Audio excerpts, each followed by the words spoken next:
오늘의 결혼 커플을 소개하는 이성미의 결혼 꼬린입니다. 명문대를 졸업하고 학원을 운영하는 75년생 여성입니다. 전 배우자와는 사별을 했고 초등학생 아들을 양육하고 있었습니다. 본인이 외모도 좋고 능력과 경제력이 있다 보니 명문대 졸업에 직업은 전문직 그리고 재력이 좋은 남성을 만나고 싶어 했습니다. 또 아들을 양육하는 부분을 받아들일 수 있는 남성이어야 했습니다.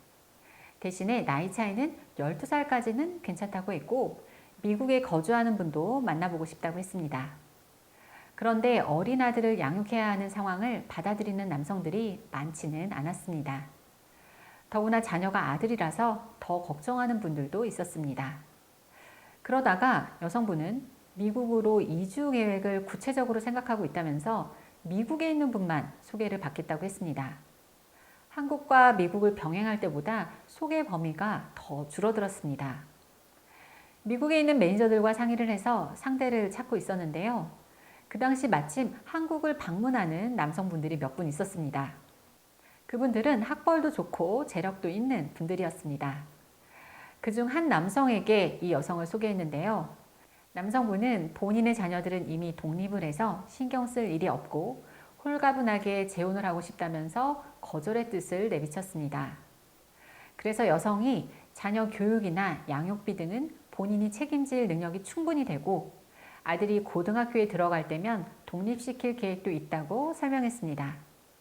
남성은 이해심이 많은 분이었습니다.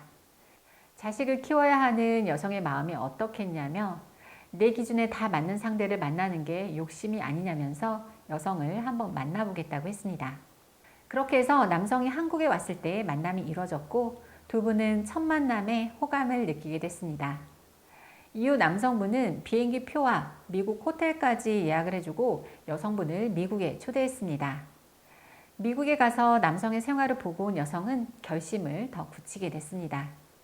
그렇게 두 사람은 미국과 한국을 오가며 교제 중이고요.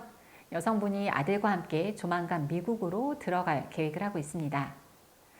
재혼은 자녀가 있는 경우가 많은데요. 이 부분에 대한 이해가 필요합니다. 특히 어느 한쪽만 자녀를 양육해야 한다면 만남은 더 어려워집니다.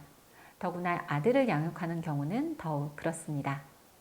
남성 입장에서 내 자식은 다 컸는데 새삼 남의 자식을 키워야 한다는 것은 선뜻 받아들이기 힘들죠. 그러나 여성 본인이 유능하고 외모가 좋은 매력이 있는 분이어서 남성도 자녀 때문에 포기할 수는 없었다고 합니다.